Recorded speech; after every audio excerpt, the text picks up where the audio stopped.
આજે અમે અત્યારે અહીંયા આ રાજપીપળાની જિલ્લા અદાલતની બહાર ઉભા છીએ.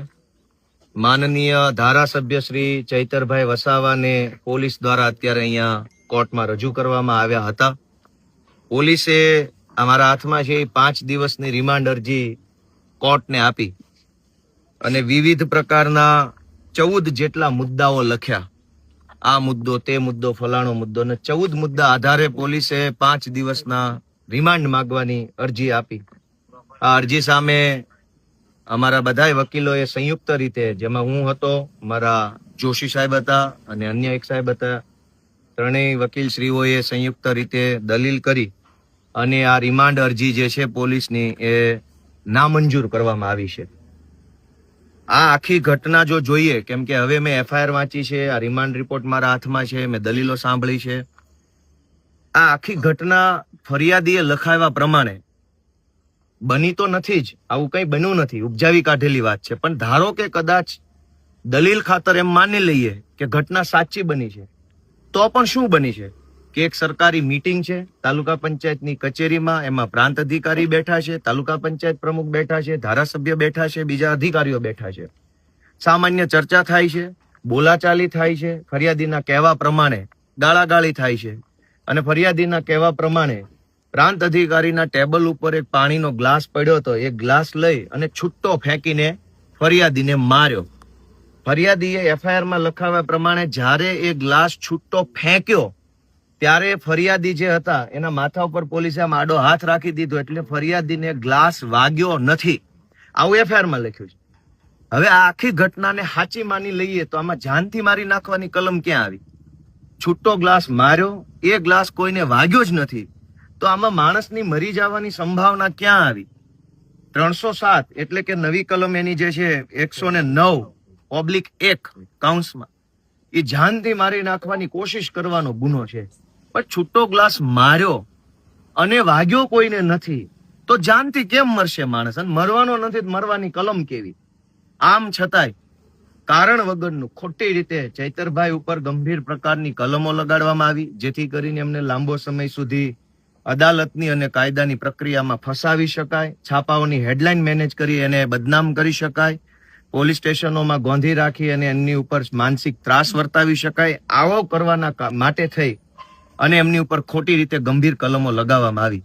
હકીકત તો એ છે કે ચૈતર વસાવા જ્યારથી ચૂંટણી જીત્યા છે ત્યારથી માત્ર આદિવાસી સમાજ નહીં, ગુજરાતભરના યુવાનો માટે, મહિલાઓ માટે સતત અવાજ ઉઠાવે છે. વિધાનસભાથી લઈ સડક સુધી જ્યાં બોલવું પડે, જે રીતે બોલવું પડે એ રીતે બોલી અને લોકોને જગાડવાનું કામ ચૈતરભાઈ વસાવા કરી રહ્યા છે, લોકોને મદદ કરી રહ્યા છે, લોકોને હિંમત આપવાનું કામ કરી રહ્યા છે. એ વાત ભાજપને ખટકે છે અને એટલે થયું એવું કે આ કહેવાતી જે ઘટના બની છે ગ્લાસ ફેંકીને મારવાની, એ ઘટના 12 વાગ્યા આસપાસ બની એવું કહેવામાં આવે છે કાગળ ઉપર. ઘટના બન્યા પછી સૌથી પહેલા પોલીસ સ્ટેશને ધારાસભ્ય ચૈતર વસાવા પોતે ગયા. 1:30 વાગે ચૈતર વસાવા પોલીસ સ્ટેશને ગયા. પોલીસને એને પોતાની ફરિયાદ આપી કે મારી સાથે આવું બન્યું છે. પોલીસે ફરિયાદ અરજીના સ્વરૂપમાં લખી લીધી, પણ એફઆઈઆર ન કરી અને ચૈતર વસાવાને એરેસ્ટ કરીને બેસાડી દીધા. જે માણસ પહેલો એફઆઈઆર લખાવા ગયો એને પોલીસે પકડી લીધા અને સાંજના 6 વાગ્યે એફઆઈઆર થઈ. આ જે ગ્લાસ ફેંકવાની ઘટના છે એની એફઆઈઆર સાંજે 6 વાગ્યે થઈ. ચૈતર વસાવાને 1:30 વાગ્યે પોલીસે પકડી લીધેલા. ઓન પેપર એની એરેસ્ટ સાંજના 7 વાગ્યે બતાવવામાં આવી. અને આ બધું જ કોના ઈશારે થયું? ભાજપ વાળાના ઈશારે. ચૈતર વસાવાએ પોતે ફરિયાદ આપી છે પોલીસમાં, એની ઉપર તો એફઆઈઆર નથી લખાણી. અને એનાથી વિશેષ કે હું જયારે અહીંયા વકીલ તરીકે આવ્યો તો પહેલા તો મને પોલીસ સ્ટેશને મળવાનો જ આવવા દીધો. મેં પોલીસને કીધું કે હું વકીલ છું, વકીલને અધિકાર મળેલો છે, વકીલ છે એ કાયદા પ્રમાણે, એડવોકેટ્સ એક્ટ પ્રમાણે કોર્ટ ઓફિસર છે અને માત્ર કોર્ટની અંદર નહીં, કોર્ટની બહાર ગમે ત્યાં વકીલ છે એ કોર્ટનો અધિકારી છે. વકીલને રોકી શકાય નહીં. ત્યાં હું એલસીબીની ઓફિસે ચૈતરભાઈ અમારા ક્લાયન્ટને હું મળવા માટે ગયો તો મને પીઆઈ અંદર નો આવવા દીધો. મેં એમને કીધું કે હું વકીલ છું, તમે મને રોકી નહીં શકો, તમારે મને કોઓપરેટ કરવું પડે. અહીંયા જયારે અમે આવ્યા તો અહીંયા આ અદાલત છે, હવે ગુજરાતનો વકીલ અદાલતમાં નહીં જાય તો હવે તો ક્યાં જવાનું? પોલીસ સ્ટેશન નહીં જવા દો, રોડ ઉપર નહીં ઉભા રહેવા દો, વકીલને અદાલતમાં નહીં જવા દો. અહીંયા ચૈતરભાઈને રજૂ કરવાના હતા. હું એમના કેસમાં વકીલ છું, વકીલાત પત્ર પર મારી સહી છે. પોલીસને હું કહું છું કે હું વકીલ છું, અને એવું નથી કે હું કહીશ તો જ પોલીસને ખબર પડશે. એને ખબર છે ગોપાલ ઇટાલિયા કોણ છે, ગુજરાતમાં વકીલ છે, ધારાસભ્ય છે, યુવાન છે, શું છે, છતાંય જબરજસ્તીથી મને રોકે છે. અને જયારે મેં એમ કીધું કે આ ભાજપની અદાલત નથી, આ કાયદાની અદાલત છે, આમાં જવાનો મને હક છે, તો ત્યાર પછી ઉપર ફોન કરીને જે ભાજપ વાળાની પાસેથી પરમિશન લીધી હોય રામ જાણે, પછી મને જવા દીધો. દોસ્તો, આ તાનાશાહીની હદ છે કે એક તો ધારાસભ્ય કક્ષાના માણસને જબરજસ્તીથી ખોટા ગુનામાં ફસાવી દેવાનો, કાયદાની પ્રોસેસમાં અટવાડી દેવાનો, ઉપરથી એના વકીલને અદાલતમાં નહીં જવા દેવાના, જેથી કરીને વકીલ હાજર ન રહે તો જામીનની પ્રક્રિયા ન થાય, રિમાન્ડની પ્રક્રિયામાં વકીલ ન હોય તો રિમાન્ડ મળી જાય. આટલી હદે દાદાગીરી, આટલી હદે તાનાશાહી ભાજપના માણસો કરી રહ્યા છે અને પોલીસની આડમાં કરે છે. પોલીસ તંત્રની અમારી વિનંતી છે કે તમારું શોષણ થઈ રહ્યું છે ભાઈ. ભાજપની સરકાર પોલીસ તંત્રનું શોષણ કરે એટલું તો કોઈનું નથી, તો શા માટે ભાજપની આવી રીતે આપણે કામગીરી કરવી જોઈએ? આજે આ રિમાન્ડ અરજીમાંથી હું 2-3 વાત વાંચી સંભળાવું તમને કે પોલીસે જે રિમાન્ડ અરજી મૂકી છે એમાં એને પહેલા નંબરનો મુદ્દો એવો લખ્યો છે કે ચૈતર વસાવાએ કાચના વજનદાર ગ્લાસ વડે મારી નાખવાના ઈરાદે આ કામના ફરિયાદીને છૂટ્ટો મારેલ છે. જે કાચનો મજબૂત ગ્લાસ, આ વાક્ય શું કહે છે કે કાચનો વજનદાર ગ્લાસ વડે મારી નાખવાના ઈરાદે. પહેલી વાત તો ગ્લાસ હોય, ગ્લાસ હોય, વજનદાર ન હોય. એ કઈ થોડું કઈ રીંગણા જોખવા માટે લઈ આવ્યા હતા વજનદાર હોય? એ પાણી પીવાનો ગ્લાસ છે. દુનિયાના કોઈ પણ દેશમાં પાણી પીવાના ગ્લાસનું વજન કેટલું હોય? 50 ગ્રામ, 100 ગ્રામ, 70 ગ્રામ કેટલું હોય? કાચનો ગ્લાસ હોય 80 ગ્રામ વજન હોય, કેટલું હોય? છતાંય પોલીસે એવો શબ્દ ભાજપના કહેવાથી વાપરો કે કાચના વજનદાર ગ્લાસ વડે મારી નાખવાના ઈરાદે આ કામના ફરિયાદીને છૂટ્ટો મારેલ હોય. કોઈને ગ્લાસ છૂટ્ટો મારો તો મરી જાય એવું ભારતના ઇતિહાસમાં આપણે તો સાંભળ્યું નથી. ગ્લાસ મારવાથી કોણ મરી જાય? ગ્લાસ મારવાથી માણસ જાનથી મરી જાય. પોલીસને એવું લાગતું નથી કે હાસ્યાસ્પદ વાત લખીને આપણે અદાલતમાં જઈ રહ્યા છે, પણ એમાં ભાજપ વાળા કે એટલે લખી નાખે કાચનો મજબૂત ગ્લાસ. એટલે કેવો મજબૂત, એટલે કેવો ગ્લાસ આવે? તમે સમજો કે આખી એફઆઈઆર માં ગ્લાસ, ગ્લાસ, કાચનો ગ્લાસ, મજબૂત ગ્લાસ, વજનદાર ગ્લાસ, સ્ટીલનો ગ્લાસ, આવું જ લખ્યું. અવડા મોટા. અને હા, ગુજરાતમાં જયારે સરકાર જ બુટલેગરોના હાથમાં હોય તો એને ગ્લાસ તો દેખાવાના દેખાય. બુટલેગરોને તો ગ્લાસ જ દેખાવાના. બીજો વાક્ય વાંચીએ આપણે. બીજો એને પોલીસમાં જે લખેલું છે તમે વિચારો કે હાલના કામના આરોપીએ એટલે કે ચૈતરભાઈ વસાવાએ પ્રાંત સાહેબની ઓફિસમાં ચાલુ મીટિંગમાં આવું કૃત્ય કરેલ છે. જેથી કોઈ આગોતરું આયોજન કરીને આ કૃત્ય કરવાની કોઈ રણનીતિ છે કે કેમ? હવે આગોતરું આયોજન જ જો મારી નાખવાનું કર્યું હોય તો ગ્લાસ મારે, છરો મારે?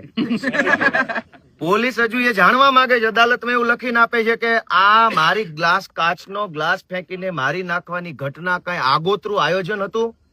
મારી જ નાખવાનો હોય ને આગોતરું જ આયોજન હોય તો કાચનો ગ્લાસ મારવાનો, લોઢાન છરો મારવાનો?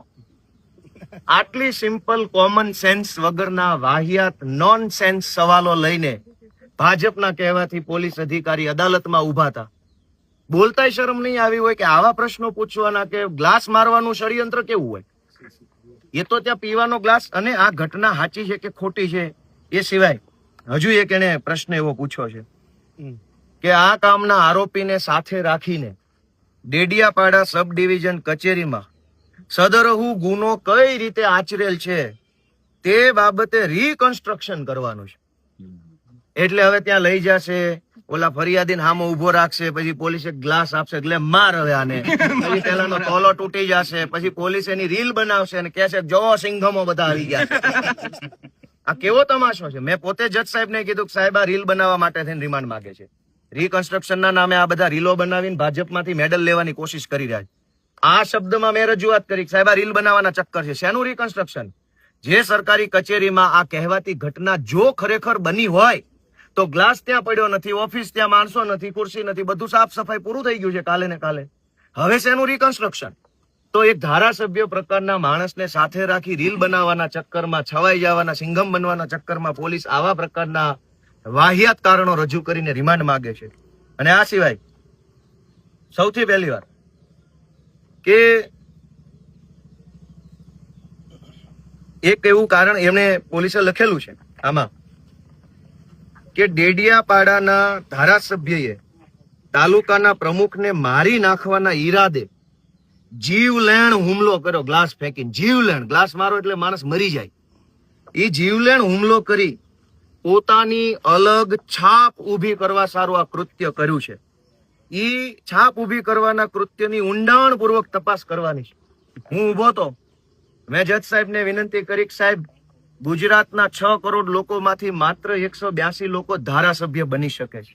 કરોડો લોકોનું સપનું હોય છે ધારાસભ્ય બનવાનું, નથી બની શકતા. ચૈતર વસાવાને આદિવાસી સમાજે પૂરી તાકાતથી સંપૂર્ણ બહુમતીથી ધારાસભ્ય બનાવ્યા છે. હવે કઈ છાપ ઊભી કરવાની બાકી રહી ગઈ છે? ગલાસ માર્યો. પોલીસ એવું કહે છે કે પોતાની અલગ છાપ ઊભી કરવા માટે ગલાસ માર્યો. તો કઈ છાપ ઊભી કરવાની છે? ધારાસભ્ય બની ગયા છે. ગુજરાતના જે 182 મહત્વના જે લેજિસ્લેટર્સ છે એમાંથી એક તો બનેલા છે, એની છાપ છે. ગુજરાતના યુવાનોના મન ઉપર છાપ છે, આદિવાસી સમાજની અંદર એક છાપ છે. આટલી પ્રતિષ્ઠા ધરાવતો વ્યક્તિ છે, એની ઉપર પોલીસે ભાજપના કહેવાથી આવા આરોપ લગાવ્યા. એ બધા જ આરોપોનો અમે જડબાતોડ દલીલ સાથે તર્કબદ્ધ જવાબ આપ્યો છે. પોલીસે આવા હાસ્યાસ્પદ કારણો રજૂ કર્યા છે, વાહિયાત કારણો રજૂ કર્યા છે.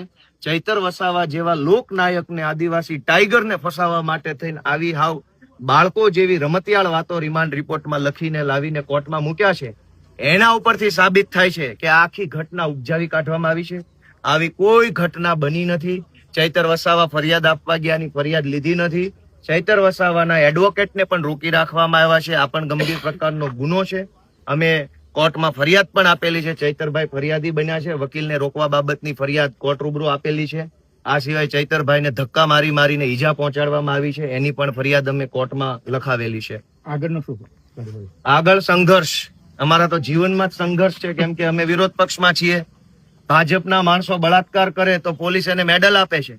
ભાજપના માણસો ડ્રગ્સ વેચે તો પોલીસ એને સલામ મારે છે. ભાજપના માણસો જમીનો પચાવી પાડે તો પોલીસ એને વાહવાહી કરે છે. ભાજપના લોકો ગુંડાગીર્દી કરે, જમીન પચાવી પાડે, દારૂ વેચે, ડ્રગ્સ વેચે, સરકારી અનાજ ખાઈ જાય, સરકારી ગૌચરો ખાઈ જાય તો પોલીસ કે સરકારી તંત્રનું કંઈ બગાડી નથી લેતા. પણ છાસવારે ચૈતર વસાવા કેમ હાથમાં આવી જાય? કારણ કે ચૈતર વસાવા લડે છે, અવાજ ઉઠાવે છે. આ ગુજરાતની વિધાનસભામાં જ્યાં ચૈતરભાઈ વસાવા બેસે છે, એ જ વિધાનસભાની અંદર ભાજપનો ધારાસભ્ય પ્રાંતિજનો ગજેન્દ્રસિંહ બળાત્કારનો આરોપી છે. ગુજરાતની પોલીસમાં એવી હિંમત નથી કે એને એરેસ્ટ કરીને જેલમાં મોકલી શકે.